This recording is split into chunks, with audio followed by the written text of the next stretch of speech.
Assalamualaikum warahmatullahi wabarakatuh. Sebelumnya perkenalkan saya Sigit Siprono. Eh, di sini kami beranggotakan Friska Diah Mokaromah, Cahyo Yugo Pangestu, Eko Suharli, saya sendiri dan yang terakhir ada Uswatun Hasanah. Di sini kami akan membahas mengenai sosial ekonomi, gerakan dan strategi masyarakat nelayan untuk bertahan hidup di Indonesia. Presentasi ini kami buat guna memenuhi tugas sosiologi perikanan. Untuk subbab pertama akan dibawakan oleh Uswatun Hasanah. Kepada Mbak Uswatun, saya persilahkan.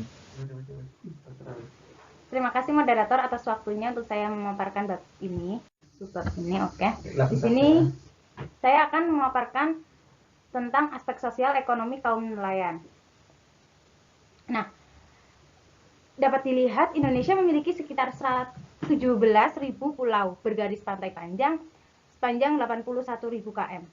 Sekitar 62% luas wilayah Indonesia adalah laut dan perairan. Hal ini dikonfirmasikan dari data KKP luas wilayah daratan sebesar 1,91 juta kilometer persegi, sedangkan luas wilayah perairan mencapai 6,32 juta km persegi. Oke, baik. Untuk yang aspek pertamanya ini, apa sih yang dimaksud dengan aspek sosial dan ekonomi ini? Aspek sosial dan ekonomi ini adalah pengaruh apa yang terjadi dengan adanya perusahaan atau sebuah kerjasama antar masyarakat yang dijalankan, lalu hal tersebut memberikan sebuah manfaat atau dampak negatif maupun positif.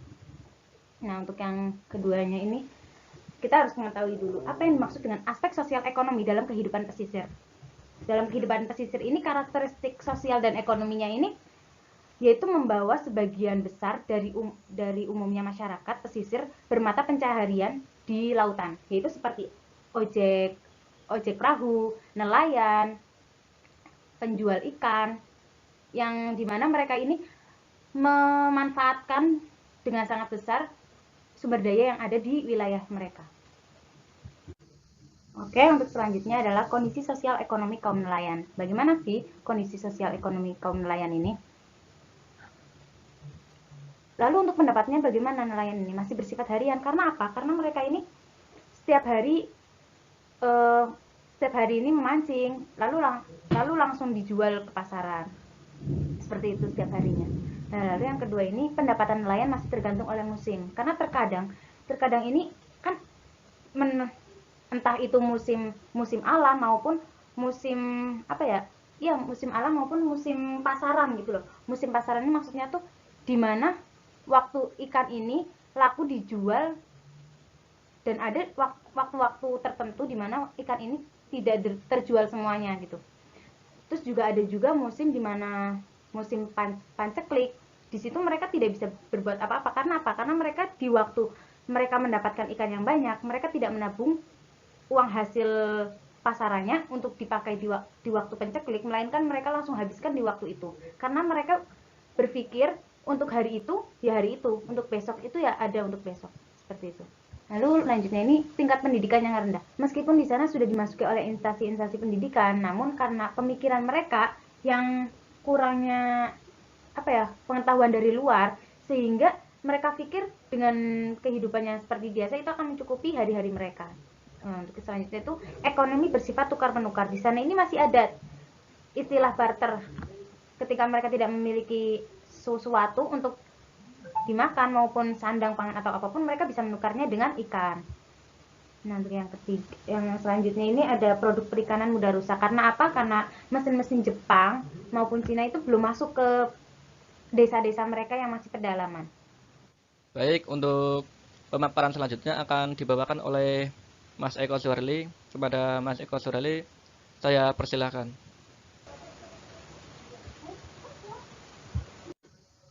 Oke, kemudian ada pergerakan nelayan di Indonesia. Nelayan dalam gerakan rakyat di Indonesia, jika dibandingkan dengan petani dan buruh, seolah tidak masuk hitungan sebagai catatan sejarah.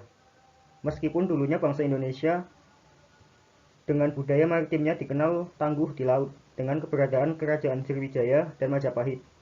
Kedua kerajaan tersebutlah yang menorehkan catatan tinta emas dalam sejarah penguasaan laut di tanah air. Tahun 1990-an, sebelum reformasi 1998, kesadaran tentang pentingnya gerakan nelayan mulai berkembang di kalangan aktivis Ornop atau organisasi non-pemerintah. Meski pada waktu itu masih kalah populer dengan gerakan petani dan buruh, namun beberapa aktivis Ornop khususnya di Sumatera Utara mulai merancang dan membuat kegiatan yang mempertemukan para nelayan, mulai dari bentuk kontak antar nelayan dan keseresahan nelayan Sumatera Utara.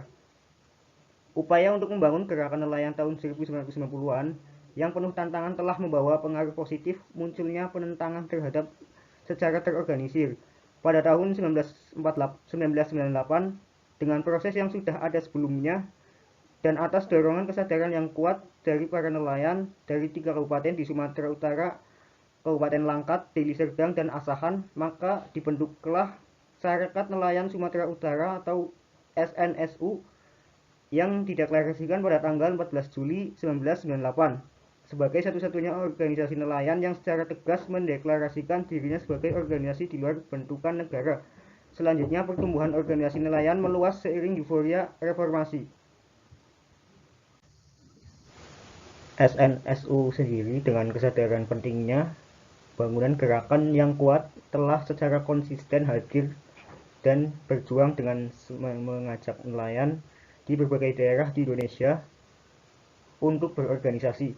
Dasar perjuangan diletakkan pada pengorganisasian melalui pendidikan bagi kader-kader nelayan di berbagai tempat, sehingga melahirkan organisasi-organisasi nelayan di daerah lain di luar Provinsi Sumatera Utara, bahkan mendorong lahirnya sebuah wadah organisasi yakni Federasi Serikat Nasional Nusantara, Federasi Serikat Nelayan Nusantara, atau disingkat FSNN, yang dideklarasikan di Labuan Banten pada tanggal 10 Agustus 2002. Federasi Serikat Nelayan Nusantara adalah sebuah organisasi yang diharapkan dapat menjadi wadah bagi organisasi-organisasi nelayan di daerah untuk melakukan tekanan perubahan kebijakan dan reformasi sistem kelautan Indonesia. Melalui wadah ini diharapkan dapat mendorong penguatan kapasitas organisasi nelayan di daerah yang mandiri dan bermartabat. Kemudian ada program pokok Federasi Serikat Nelayan Nusantara.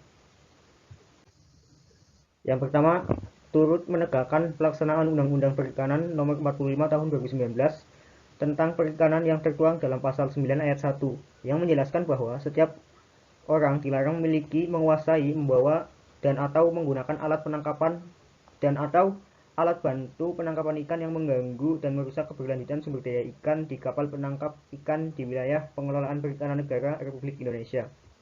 Yang kedua, mendesak pemerintah untuk mengembalikan fungsi ekologis hutan mangrove dengan membatalkan seluruh konsensi kawasan hutan lindung pantai di Indonesia menjadi perkebunan kelapa sawit dan mengembalikan fungsi ekologis lahan eks tambak udang yang masuk dalam kawasan hutan lindung pantai dengan melakukan rehabilitasi kawasan hutan dengan penanaman kembali hutan mangrove.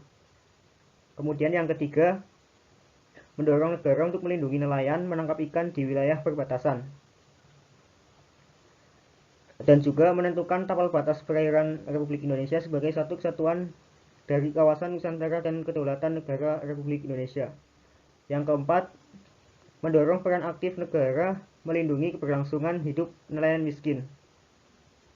Jumlah nelayan miskin di Indonesia mencapai 9 juta orang untuk melakukan upaya penangkapan ikan di seluruh perairan laut di wilayah Nusantara dengan tetap memperhatikan kultur atau budaya nelayan di setiap wilayah pesisir yang ada di Negara Kesatuan Republik Indonesia.